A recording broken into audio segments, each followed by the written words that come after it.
मनसेचा पाडवा मेळावा आज मुंबईच्या शिवाजी पार्कमध्ये आयोजित केलेला आहे आणि या पाडवा मेळाव्यासाठी महाराष्ट्रभरातून मनसैनिक जे आहेत ते इथे आलेले आहेत। आपण सध्या राजसाहेब ठाकरे यांच्या शिवतीर्थ या निवासस्थानासमोर आहोत आणि त्यांना ऐकण्यासाठी हे सगळे आलेले मनसैनिक इथं आहेत। त्यांच्याकडून जाणून घेऊयात की राजसाहेबांची आजची भूमिका त्यांच्यासाठी कशी असेल। त्यांचे राजसाहेब ज्यांना ते ऐकण्यासाठी ते इथे येत असतात। मागच्या काळात निवडणुका झालेल्या आहेत, येणाऱ्या काळात स्थानिक स्वराज्य संस्थांच्या निवडणुका आहेत। या सगळ्यांच्या पार्श्वभूमीवर राज ठाकरे काय भूमिका घेतील काय वाटतं? आता राजसाहेबांचे ज्यावेळेस भाषण होईल त्यावेळेस आम्हा महाराष्ट्र सैनिकाला समजेल की राजसाहेब नक्की काय म्हणतील। तुम्ही काय अपेक्षा घेऊन इथं आलेला आहे? तुम्हाला काहीतरी वाटत असेल ना की त्यांनी काहीतरी भूमिका घ्यावी सध्याच्या राजकारणानुसार, आगामी निवडणुकीनुसार। राजसाहेब जे योग्य भूमिका घेतील ते आम्हाला महाराष्ट्र सैनिकाला मान्य आहे। आम्ही सर्वसामान्य महाराष्ट्र सैनिक राजसाहेबांच्या कायम पाठीशी उभा राहणार आहे। पण आता जे मागच्या काळात चाललेलं होतं की त्यांनी उद्धव ठाकरेंसोबत जावं, कोणी म्हणतंय महायुतीसोबत जावं, तुम्हाला मनसैनिकांना काय वाटतं? राजसाहेबांनी एकलो चलोची भूमिका आतापर्यंत केलेली आहे पक्ष स्थापन झाल्यापासून। तरी आता राजसाहेब जे आदेश देतील ते आदेश आम्ही तंतोतंत पाळण्यासाठी तयार आहे महाराष्ट्र सैनिक। मनसैनिकांची काय इच्छा आहे की त्यांनी कुणा सोबत गेलं पाहिजे की एकटंच लढलं पाहिजे? राजसाहेबांची जी इच्छा असेल ती आमची महाराष्ट्र सैनिकाची इच्छा असेल। दादा तुम्ही कुठून आलात? आम्ही एका जागा ह्याच्यावरून आलो, मुशीवरून। तुम्ही काय करता? हे आम्ही व्यवसाय करतो। बरं, आता तुम्ही इथं पिंपरी चिंचवडून आलात बरोबर? आता आज राज ठाकरेंच्या सभेला गर्दी होईल का वाटतं? हो, गर्दी होणार ना, फुल 100%। हो, बरं, आता मागच्या निवडणुकीत राज ठाकरेंनी म्हटलेलं आहे की आता अमित ठाकरेंना सुद्धा मदत मिळाली नाही महायुतीकडून, एक कुठंतरी घात झाल्याचं त्यांच्याकडून बोललं जात होतं। तुम्हाला काय वाटतं आता त्यांनी महायुतीच्या सोबत जी भूमिका ते अनेकदा घेत असतात, मुख्यमंत्र्यांना भेटत असतात, ते योग्य आहे की आता त्यांनी एकला चालू केलं? हो, हे निश्चित आहे। अमित ठाकरेंना धोका झालेला आहे आणि आता ते विसरून जाऊन एकटा चलोची भूमिका राज ठाकरे घेतील ही आमची मनसैनिकाची भूमिका आहे। आणि यापुढे आम्ही पिंपरी चिंचवडचे वाहतूक सेनेचे आमचे अध्यक्ष आहेत आणि त्यांच्या मार्गदर्शनाने आम्ही काम करत असतो आणि आमच्या रिक्षा चालकावर व्यवसाय करतो। आणि ओला उबेरच्या या भांडणामुळे सगळं महाराष्ट्राचं आमचे पिंपरी चिंचवड रिक्षा चालकांचं वाटोळं होतंय आणि याचा विचार आम्ही राज ठाकरेला पुरावा करणार आणि त्यांच्याकडनं मार्गदर्शन घेणार।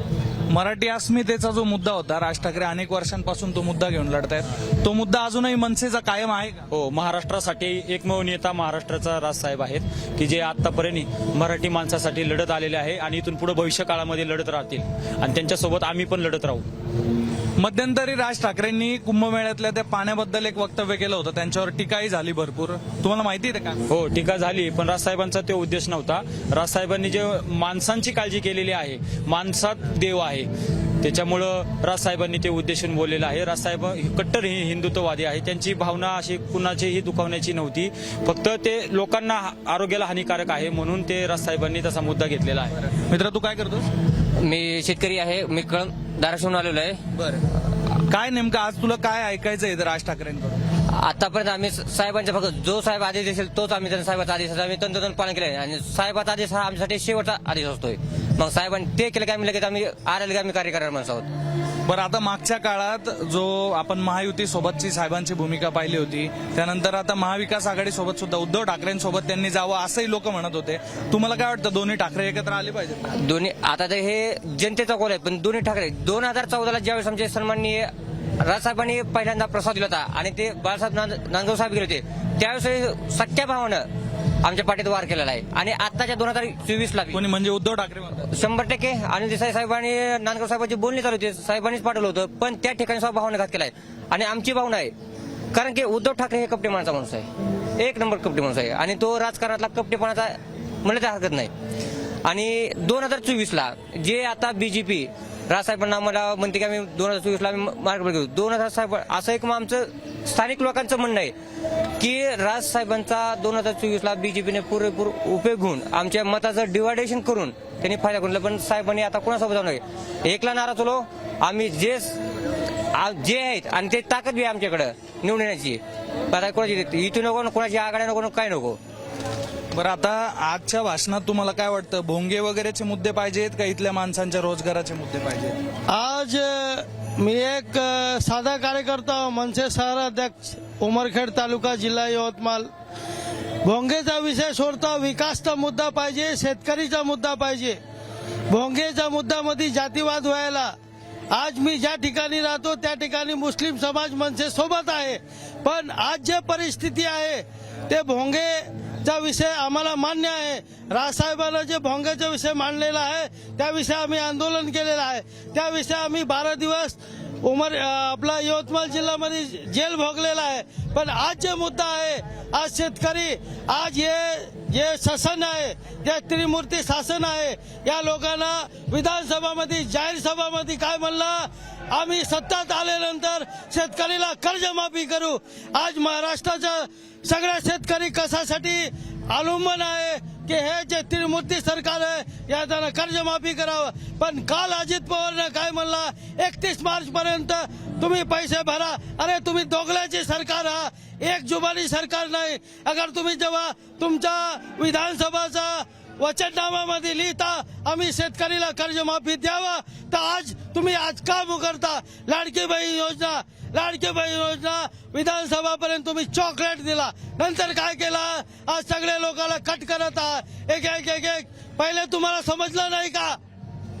पटतंय का तुम्हाला? हेच बोलणं आहे माझं. आता हे बघा, अजित पवार साहेबांची 15 मार्च 2017 मुद्दा आहे की ते स्वतः आणि राणा पाटील आमचे आमदार या दोघांनी स्वतः आंदोलन केलेलं आहे. काय म्हणले, कर्जमाफी करा. ज्यावेळेस ते विरोधी बाकामध्ये होते. आणि हे आजचं दाखवतो तुम्हाला, हे कालचं स्टेटमेंट आहे साहेबांचं. 31 मार्च म्हणजे काल 2 दिवसात काय आम्ही म्हणजे काय इथं आमच्या पैशाची फॅक्टरी आहे का? मला असं म्हणायचं आहे की राज ठाकरे या मुद्द्यांवर बोलणार आहेत का शेतकऱ्यांना? तुम्हाला काय वाटतंय? राजसाहेब 100% आम्ही शेतकऱ्यासाठी मागणी करणार, कारण मी स्वतः शेतकरीच आहे आणि माझ्या स्वतःवर 3 लाख रुपये कर्ज आहे. आणि शेतकरी कुठून कर्ज भरणार 2 दिवसात? आणि हे कर्ज नाही भरलं आणि ह्यांच्या म्हणजे विरोधी बाकावर असताना हे कर्जमाफीची भूमिका करतात. आणि सत्तेत आल्यानंतर तुम्ही म्हणजे यू टर्न घेता. आणि एक म्हणजे हे त्यांचं म्हणजे फक्त की लोकांना दिशाभूल करण्याचं राजकारण हे महायुतीचं सरकार करत आहे. बरं, आता जर आपण पाहिलं तर आता सध्या राज ठाकरेंचा आमदार नाहीये काही निवडून आलेला. तर तुमच्या मागण्या कशा पूर्ण होतील? तुम्हाला वाटतं का ते मुख्यमंत्र्यांकडे, उपमुख्यमंत्र्यांकडे तुमच्या मागण्या लावून धरतील? आम्ही महाराष्ट्र सैनिक, आम्ही मागण्या लावून, आम्ही पत्रव्यवहार, आम्ही वेळोवेळी आंदोलन करून, निवेदन देऊन आम्ही मागण्याचा आणि पाठपुरावा आम्ही करत राहतो. आणि सन्माननीय राजसाहेबांनी ह्या गोष्टीवर सुद्धा म्हणजे मुख्यमंत्री साहेबांशी त्यांचं हे बोलणं चालू आहे. शेतकऱ्याच्या कर्जमाफीबद्दल वगैरे ह्या गोष्टी चालू आहेत. पण आता आम्ही बोलत होतो की महायुती सोबत गेलं पाहिजे राज ठाकरेंनी, की उद्धव ठाकरेंसोबत गेलं पाहिजे, की एकटं लढलं पाहिजे? आज जे परिस्थिती आहे की स्वतंत्र लढला. आज महाराष्ट्र, पूर्ण अख्खा महाराष्ट्रामध्ये महाराष्ट्र सैनिक सगळे जागृत आहे, सगळं कामाला लागलेले आहेत. पुढे जे होणारं महानगरपालिका, नगरपालिका, पंचायत समिती, जिल्हा परिषद, अगर साहेबांना एकटा लढायचा बी निर्णय घेतला तर त्याच्यात योग्य निर्णय राहील. याविषयी आम्ही सगळं महाराष्ट्र नवनिर्माण सेनाचे कार्यकर्ता आणि पदाधिकारी सहमत आहोत. आता मागची जी विधानसभा निवडणूक झाली, तुमचे बरेच जे उमेदवार होते त्यांनी असा आरोप केला होता की ईव्हीएम मध्ये कुठंतरी घोळ झालेला आहे वगैरे. तर तुम्हाला काय त्याच्याबद्दल वाटतंय? म्हणजे महायुतीचं जे सरकार आलेलं आहे ते व्यवस्थित आलेलं आहे की ईव्हीएम मध्ये घोळ करून आलेलं? तुमचं काय मत आहे? हे सत्य तमाम सगळ्या महाराष्ट्राच्या जनतेला पडलेला प्रश्न आहे. हे जनतेचा प्रश्न निश्चित आहे. हे ईव्हीएम मध्ये घोटाळा आहे, स्पष्ट दिसून येतोय. एवढे एक साधं आणि इतके आमदार निवडून येऊ शकतच नाही. जर ईव्हीएम व्यवस्थित झाला असतं तर तुमचे आमदार निवडून आले असते मनसेचे? 100% ईव्हीएम मध्ये घोटाळा नसता तर आले असते. पण मी ज्या मतदारसंघातून आलेलो आहे त्या मतदारसंघामध्येची जी आकडेवारी आहे त्या आकडेवारीनुसार मी योग्य उमेदवाराला मतदान केलेलं आहे. पण आता इथं आपण जिथं उभा आहे, इथं राज ठाकरेंचे जे पुत्र आहेत अमित ठाकरे, ते स्वतः उभे होते पण ते नाही निवडून आलेत. हे काहीतरी राजकारणीमधून घपला झालेला आहे. अर्थातच जे अमित हे राजसाहेब ठाकरेनं सांगितलं होतं काहीतरी मतदानामध्ये हे झालेलं आहे, तर ते बरोबर आहे. हे सगळं राजकारणीमधून घोळ झालेला आहे. त्या करताना तर निश्चितच आले असते साहेब. महायुतीने मदत केलेली नव्हती अमित ठाकरेंना, काय बोलतील राज ठाकरे? त्याच्यावर आज नक्कीच राज ठाकरे बोलतील.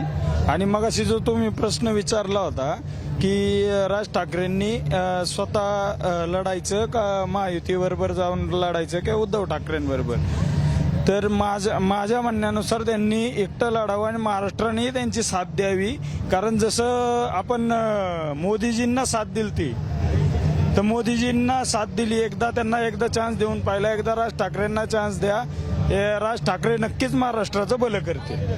बरं आता एक मला म्हणजे सगळ्यांना प्रश्न आहे की आपण बघतो राज ठाकरेंच्या सभेला भरपूर गर्दी होती पण मतदान तेवढं पडत नाही, काय तुम्हाला कारण वाटतं सांगा? आता पण तुम्ही देता उत्तर. नक्की काय होतं आता आज सुद्धा सभेला काही तुतारीचे लोक, काही अजित पवार गटाचे लोक, जे वंचित बहुजन आघाडी असे विविध प्रकारची काही लोक फक्त हाऊस मौज करण्यासाठी येतात आणि मतदान हे तुम्ही सांगताय स्वतः की इथं लोक हाऊस मौज करण्यासाठी येतात.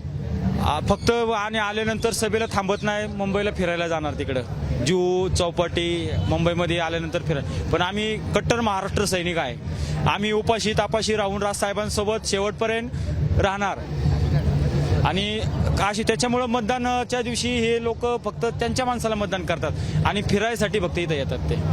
बाबा तुम्ही कुठून आलेत? पुण्यावरून आलेत. किती वय आहे तुमचं आता? रनिंग 80 चालू आहे रनिंग. हो राज ठाकरेंसोबत कधीपासून आहे? मी बरेच दिवस झाले यांच्या बरोबर आहे. मग आता आजची जी सभा आहे तुम्हाला काय वाटतं, काय बोलले पाहिजे ते? नाही एवढं नाही मी सांगायचं. शेतकऱ्याचे मुद्दे काय तुमचे मुद्दे, तुम्ही काय काम करता? कर्जमाफीचा मुद्दा आहेच. बरं आता मागे लोक बोलत होते की त्यांनी उद्धव ठाकरेंसोबत गेलं पाहिजे, दुसरीकडे ते आता महायुतीच्या पण जे भाजपचे नेते आहेत, त्यांच्या भेटी घेताना दिसतात. तुम्हाला काय वाटतं कुणासोबत गेले पाहिजे? नाही तसं काय मला काय एवढं समजत नाही. एवढं राजकारणातला माणूसच नाही मी. नाही काय? मग तुम्ही फक्त राज ठाकरेंचं भाषण हो ऐकायला भाषण ऐकण्यासाठी आलो. तर अशा पद्धतीनं या सगळ्या मनसैनिकांच्या भावना इथं आहेत की राज ठाकरेंनी येणाऱ्या काळात जे आहे ती एकला चलो रेची भूमिका घेतली पाहिजे आणि त्यांनी एकटंच येणाऱ्या काळातल्या ज्या स्थानिक स्वराज्य संस्थांच्या निवडणुका असतील त्याचबरोबर इतर ज्या निवडणुका असतील त्या निवडणुका त्यांनी एकट्याच लढल्या पाहिजेत. या मनसैनिकांच्या भावना आपल्याला ना महायुती सोबतच्या दिसत आहेत ना उद्धव ठाकरेंसोबतच्या. त्याचबरोबर आपल्याला या लोकांमध्ये ईव्हीएम बद्दलची जी साशंकता आहे ती सुद्धा आपल्याला इथं पुन्हा पुन्हा अधोरेखित होताना दिसते. त्यामुळे आज राज ठाकरे काय बोलणार हे पाहणं महत्वाचं असणार आहे. आणि या सगळ्या लोकांनी जे मुद्दे आपल्याला सांगितलेले, जे शेतकऱ्यांचे मुद्दे असतील, रोजगारीचे मुद्दे असतील, या सगळ्या मुद्द्यांवर राज ठाकरे बोलणार का हे पाहणं महत्वाचं असणार आहे. कॅमेरामॅन स्वप्नील सोबत सुधीर काकडे, मुंबई तक.